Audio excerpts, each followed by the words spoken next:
যারা সত্য চেনে না, যারা আজাদির লড়াই বোঝে না, যারা হাজার বছরের ইতিহাসের স্বাধীনতা সার্বভৌমত্ব বোঝে না, ওই সকল ক্লাউন কোলামরা আজকে বাংলাদেশের রাজনৈতিক দলের নেতা, এবং তারাই প্রত্যেক পাড়ায় মহল্লায় এলাকাবাসীর কাছে ভোট চেয়ে বেড়াচ্ছে।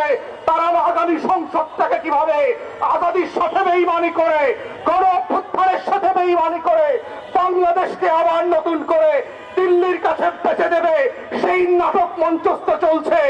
আমাদের বক্তব্য খুব পরিষ্কার, বাংলাদেশ 5ই আগস্টের অতীতে ফিরে যাবে না।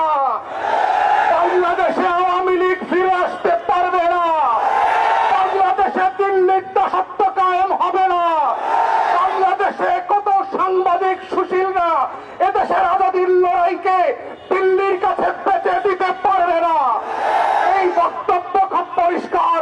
যারা বাংলাদেশের আনাচে কানাচে প্রান্তে ঘুরে বেড়ান নাই, যারা বাংলাদেশের অলিতে গলিতে টং দোকানে আজাদির আকাঙ্ক্ষা বোঝেন না, যারা ওসমান হাদির নামটা পর্যন্ত সুন্দর করে উচ্চারণ করতে পারেন না, যারা ইনকিলাব মঞ্চের নাম শোনেন নাই, তারা আগামী দিনের বাংলাদেশে অপ্রাসঙ্গিক হয়ে যাবেন।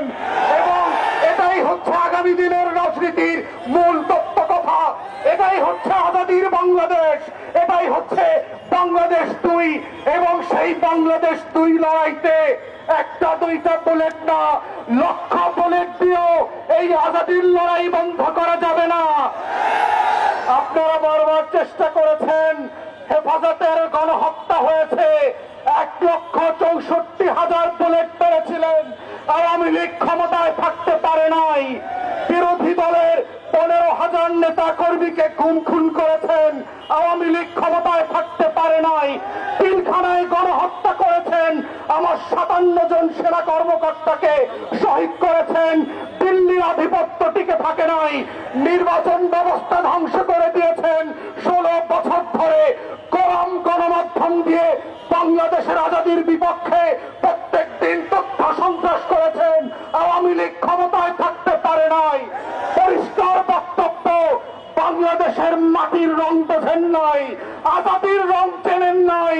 ওটা আওয়ামী লীগের পতাকার রং না, ওটা লাল সবুজের রং। ওটার জন্য লক্ষ লক্ষ মানুষ জীবন দেওয়ার জন্য যেমন প্রস্তুত আছে, আগামী দিনেও থাকবে। অতএব শত্রুরা সাবধান, লক্ষ বলে প্রস্তুত রাখতে পারেন।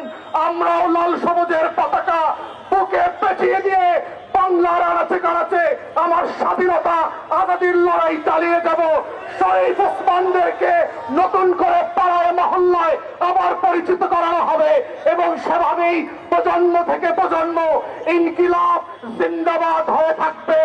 ইনকিলাব, ইনকিলাব, ইনকিলাব।